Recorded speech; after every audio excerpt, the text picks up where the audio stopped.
नमस्कार मैत्रिणींनो, रेवतीज किचनमध्ये तुमचे स्वागत आहे। आज आपण बनवणार आहोत मार्गशीर्ष गुरुवार स्पेशल खीर। तर या ठिकाणी मी खीरीसाठी हे तांदूळ 1 तास अगोदर गरम पाण्यामध्ये भिजवत घातलेले आहेत।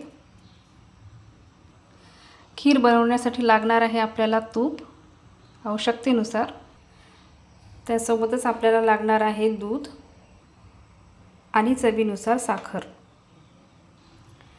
या तांदळाच्या खीरीमध्ये मी तांदळासोबतच इथे ड्रायफ्रूट्स पण घेणार आहे। मी 10 ते 12 बदाम आणि काही काजू घेतलेले आहेत। तर चला आता आपण रेसिपीकडे वळू। इथे कढई मी अगोदरच प्रीहीटसाठी ठेवलेली होती। यामध्ये मी आता थोडेसे तूप टाकत आहे। ह्या तुपामध्ये सर्वात अगोदर आपल्याला जे आपण तांदूळ भिजवून घेतले होते ते असे छान लालसर होईपर्यंत परतून घ्यायचे आहेत।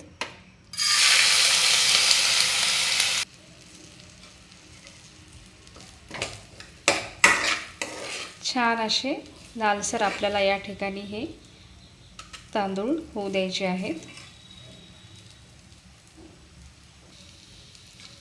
गॅसची फ्लेम आपल्याला कमीच ठेवायची आहे, नाहीतर आपले हे तांदूळ लवकर भाजल्यासारखे होऊन जातील, करपून जातील।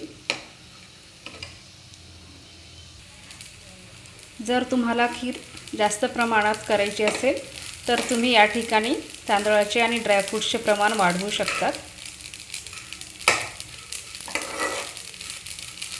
आपले तांदूळ या ठिकाणी छान असे भाजले जात आहेत।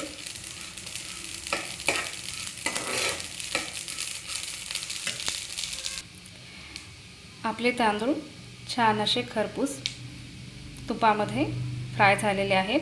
हे मी आता एका बाउलमध्ये काढून घेते। मी पॅनमध्ये अजून थोडेसे तूप टाकले आहे। तर यामध्ये मी जे ड्रायफ्रूट्स आपण घेतले होते ते देखील मी असेच छान शालो फ्राय करून घेणार आहे।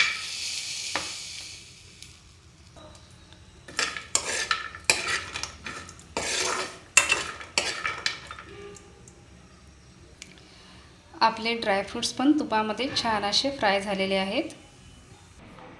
आता आपण हे सर्व काही मिक्सरमधून ग्राइंड करून घेऊ।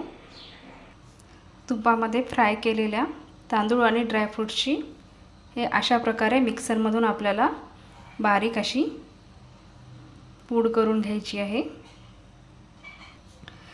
आता आपल्याला या बारीक पुडेपासून मस्त अशी खीर बनवायची आहे। पॅनमध्ये मी परत एकदा आवश्यकतेनुसार तूप टाकत आहे आणि आता यामध्ये हे जी आपण पूड केलेली आहे ती टाकणार आहोत आणि आता या पुडेला पण आपण छान असे तुपामध्ये परतून घेणार आहोत। आपले ड्रायफ्रूट्सचे मिश्रण तुपामध्ये छान आपण परतून घेतले आहे। तर आता यामध्ये मी थोडेसे गरम पाणी टाकून घेत आहे।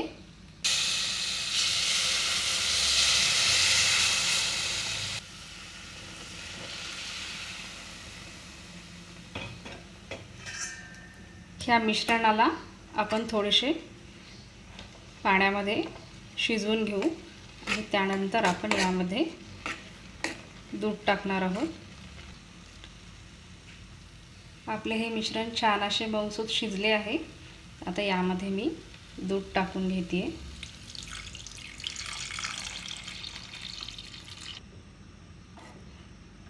तुमच्या आवडीनुसार तुम्ही यामध्ये दूध घालू शकता। तुम्हाला खीरीची कन्सिस्टन्सी कशी हवी आहे त्यानुसार।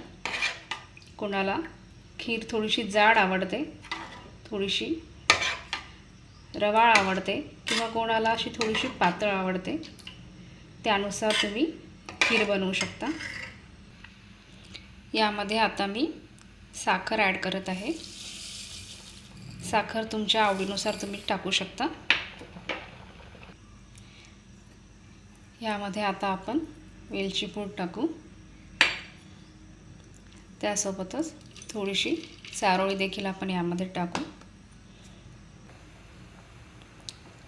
यामध्ये मी थोडीशी चारोळी टाकली आहे।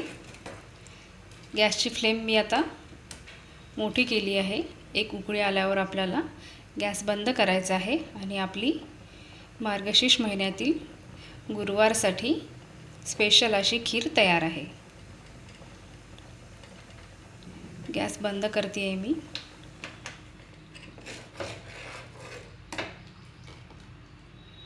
तयार आहे आपली खीर. मी एका सर्विंग बाउलमध्येही काढून घेते. तर मैत्रिणींनो, तयार आहे आपली प्रसादाची खीर. माझ्या या पद्धतीने तुम्ही देखील अशी खीर करून बघा आणि मला नक्की कळवा की तुम्हाला माझी ही रेसिपी कशी वाटली. Bye bye.